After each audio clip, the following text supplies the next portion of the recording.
matchup number 5 and runner-up for this week's matchup of the week, which definitely was really, really close second. I really wanted to vote for this one. I just couldn't, just because Dirschfall and Get Somewhere, just the records. It was just the records.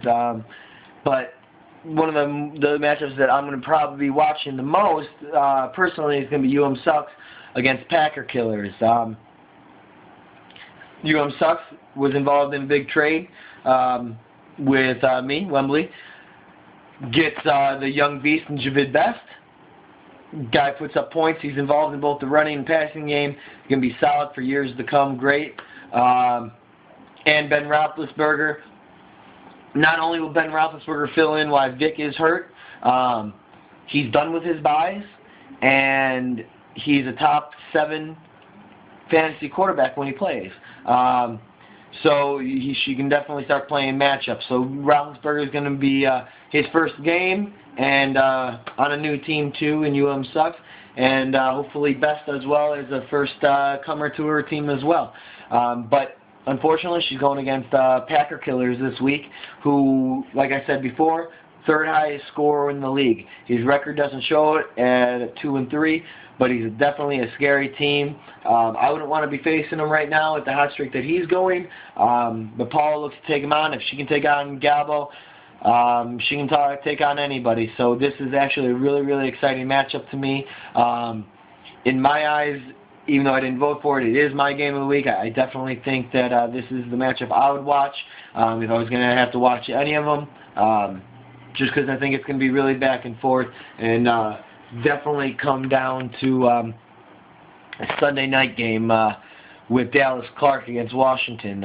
No one plays on Monday between the two teams, so that Sunday night game, Dallas Clark might have to score, like 14 to get the win, or so I definitely think it's going to be something that's going to come down to that very end where both people are watching intently, and every time Manning throws the ball, you can see D-Row, let it be the Reggie Wayne, let it be the Reggie Wayne, or anybody else other than Dallas Clark. So, when it's the Colts are down at the 7, he's not going to be wanting to see that ball over the middle to big Dallas Clark. But more into the matchup, Ben Roethlisberger, like I said before, gets a patty cake of a first opponent against Cleveland. He hasn't played yet. Everybody's wondering how the timing's going to be. Timing was not. They're not a timing offense. Roethlisberger is a playmaker. He's a backyard sandlot player. He's going to get his points against Cleveland. I think he's going to open up the year with 18 points against Cleveland. It could actually be more. I mean, I definitely see him coming out, really proving to his team that look how good we are. And Pittsburgh is definitely one of, if not the most elite team in the league, especially getting Roethlisberger back 3-1 without him. And now that they have him, it's going to be scary. Tony Romo against Minnesota. Minnesota's been doing good against the pass this year. Romo's like those short ones. I don't see Romo having a giant year. They're saying 18 on ESPN. I'm going to say about 4 points lower at about 14 points. That's one less touchdown. If we look into the running backs, Ryan Matthews against St. Louis Rams. This is the thing. Ryan Matthews not doing bad, but with how hot Rivers has been this year, they haven't been running the ball very much. And with Ryan Matthews still a little bit banged up, he's going to get his carries, he's going to get his yards, but they're not going to be as much as possible, just because, with Rivers being on pace to break Dan Marino's record, and with them thinking that that's going to be the best way to win is to throw the ball around, especially with the defense giving up so many points. Matthews, I can see vulture in a touchdown here or there. I'm going to give him 12 points for this week. But that's what's going to hurt long term on this. Javid Best going against the Giants. First time. Look for a lot of points from Javid Best this week. They're saying only 14 from ESPN. I'm actually going to say over 20. And I'm going to tell you why. He's very, very involved in the passing game. The Giants love to rush the passer. A lot of sacks lately. You Bear fans know it. You saw it firsthand. But he's very involved with the passing game, so a lot of screen passes. They're going to run it to try to take a lot of pressure off Sean Hill. So I'm looking for Javid Best to get actually like 20 carries and 20 points, a point per carry. And he's going to have some receptions thrown into there too, so whatever. That throw skews off. But 20 points for him. Percy Harvin, huge game. Percy Harvin's the reason why she beat Gabo last week. Oh, thank you for being Gabo. So, even though I wanted to be the first one to do it, but I'll let it go. If anybody was going to do it, it's nice that it was you, Paula, because I know you talked some shit to him. I hope you did, because he definitely deserved it. But Percy Harvin can go against Dallas. With Randy Moss, see, that's the thing. Percy Harvin was not a great fantasy pick until Moss got there. Because having that big receiver opens up that slot. And when Sidney Rice gets back, it's going to be even better. So look for Percy Harvin to get a lot of points against Dallas. I'm going to say 14. PackerKillers. Steven Jackson against San Diego. San Diego's defense is atrocious this year. And Steven Jackson, horrible team. But the guy's a beast. I absolutely love him. 16 points for Steven Jackson. Peyton Hillis, man, where the hell did this guy come from, man? He's still putting up points.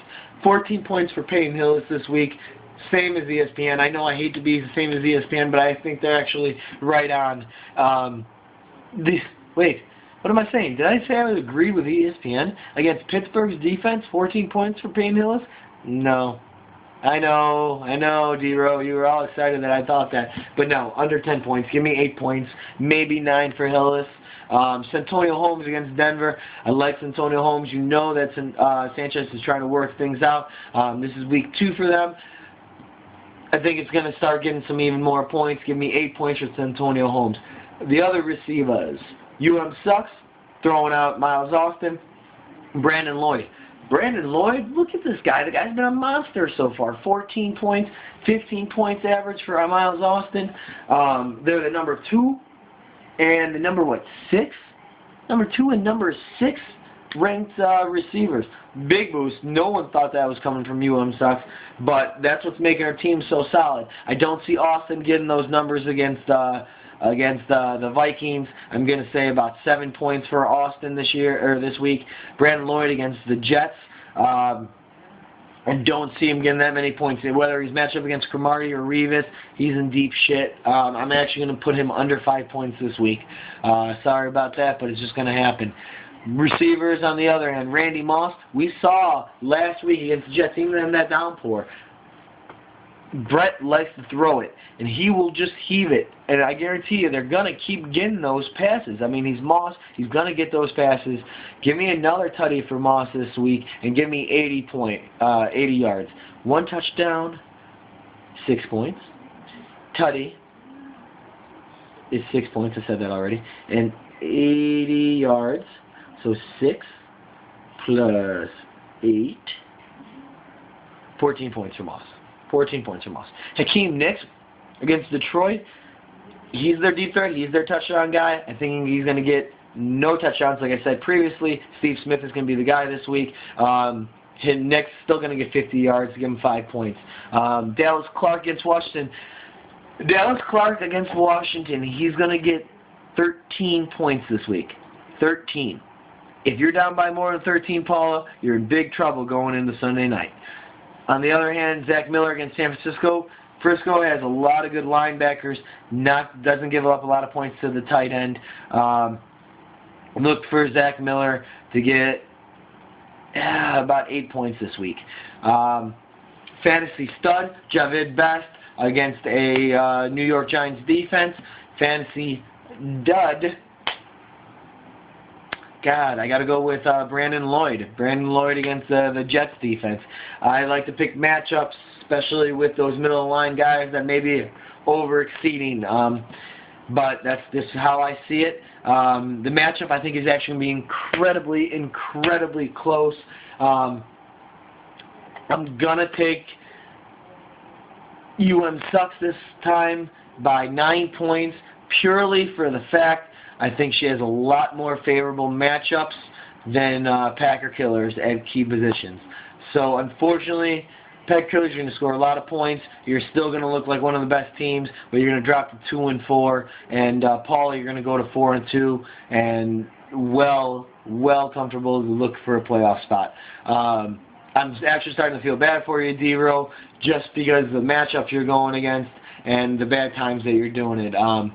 Hopefully, maybe you'll prove me wrong. But that's my predictions. See you guys.